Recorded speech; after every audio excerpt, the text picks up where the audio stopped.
నిలిమ కేంద్ర ప్రభుత్వం పేదల ఇళ్ల నిర్మాణం కోసం కేటాయించిన నిధులను కూడా గత వైసీపీ ప్రభుత్వంలోని పూర్తి స్థాయిలో ఉన్న నేతలందరూ కూడా దోచుకున్నట్లు కనిపిస్తా ఉంది. ఇప్పటికే పెద్ద ఎత్తున నిధులను దారి మళ్లించినట్టుగా తెలుస్తా ఉంది. బాగా అక్రమాలకు కూడా పాల్పడినట్టు తెలుస్తా ఉంది. మరొక వైపున ఇప్పుడు ఆ అక్రమాలన్నీ కూడా ఒక్కొక్కటిగా వెలుగు చూస్తా ఉన్నాయి.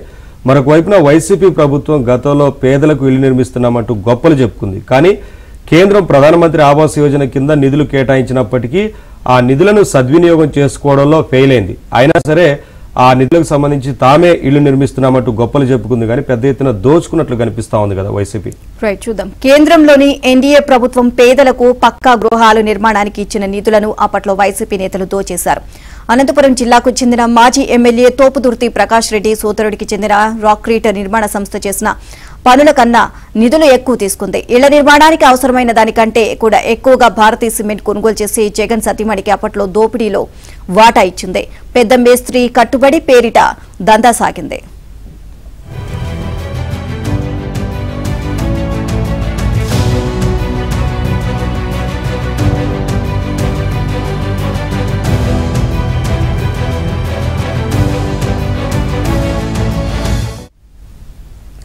ఆంధ్రప్రదేశ్లో ప్రభుత్వం మారడంతో పక్కా ఇళ్ల నిర్మాణంలో జరిగిన భారీ దోపిడీ పర్వం వెలుగులోకి వచ్చింది.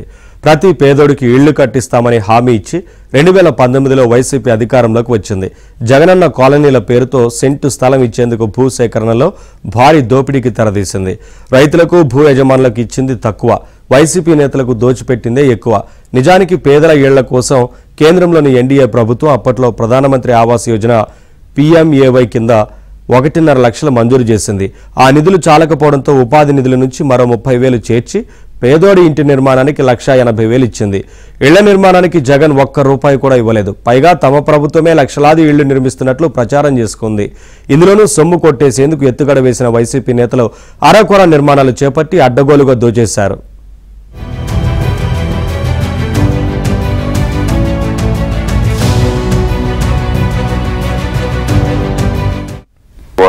తాము ఏ విధంగా దోచుకోవచ్చు, ఎవరెవరికి మేలు చేయవచ్చు, ప్రభుత్వ ధనాన్ని ఎలా దోచిపెట్టవచ్చు, ఈ అంశాలపైన ప్రధానంగా దృష్టి కేంద్రీకరించడం కూడా అర్థమవుతుంది. ఆ సమయంలో మొత్తం ప్రభుత్వం అడ్డం పెట్టుకుని అవినీతి అక్రమాలు పాల్పడినప్పుడు కూడా బయటికి రాకుండా చాలా జాగ్రత్తలు తీసుకున్నారు. చివరికి వాటికి సంబంధించి కోట్ల రూపాయల పనులు చేస్తున్నారు. ఎక్కడ జీవో కూడా దాచుకుని మరి సీక్రెట్ గా ఉంచుకున్న వైనం కూడా మనం చూసాము. ఇక్కడ ప్రజాప్రభుత్వం అంటే ప్రజల చేత ఎన్నుకోబడిన ప్రభుత్వం. ఎవరైనా ఓపెన్ గా ప్రతి కార్యక్రమాన్ని నిర్వహించాలి, ప్రజలందరూ కూడా తెలుసుకోవాలని పాలకులు భావించడం అనేది గతంలో చూసాం. కానీ వైసీపీ ప్రభుత్వం ఎప్పుడైతే అధికారంలోకి వచ్చిందో తమకు అధికారం కట్టబెట్టారు, అడ్డగోలుగా ఏదైనా చేసేయచ్చు అనే విధానంలో జగన్మోహన్ రెడ్డి పాలన సాగింది.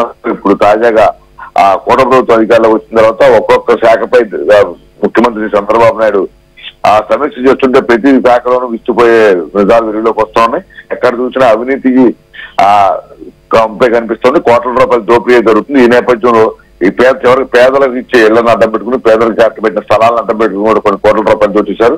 గతంలో కూడా ఈ ఆల్రెడీ ప్రధానమంత్రి కేంద్ర ప్రభుత్వం తరఫున ఇళ్ల నిర్మాణం శ్రీకారం చుట్టారు. చంద్రబాబు నాయుడు టిట్కో ఇళ్లు దాదాపు ప్రతి ప్రాంతంలో కూడా కట్టారు.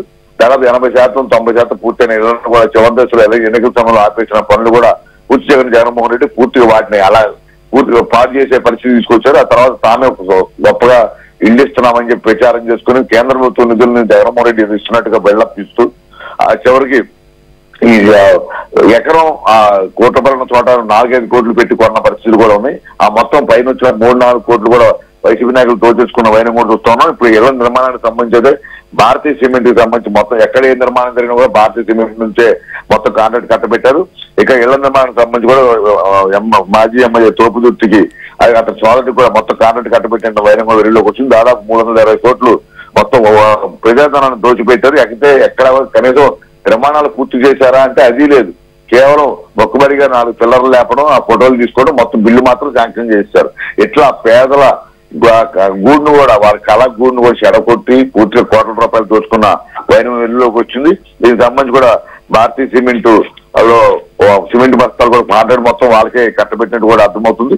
ఇట్లా చాలా చోట్ల రాష్ట్ర వ్యాప్తంగా అనేక అవసరాలు పాల్పడిన వైనంపై కూడా ఇప్పుడు కూటమి ప్రభుత్వం దృష్టి సారించింది. ప్రతి శాఖలో కూడా ఆ విచారణకు ఆదేశించిన నేపథ్యంలో ఒక్కొక్క అవినీతి భాగవతం బయటపడుతుంటే ప్రజలు అధికారులందరూ కూడా విస్తుపోతున్న పరిస్థితి అనిపిస్తుంది. ఇటువంటి జరగకుండా కఠిన చర్యలు తీసుకోవాలని కూడా ప్రజలు డిమాండ్ చేస్తున్నారు.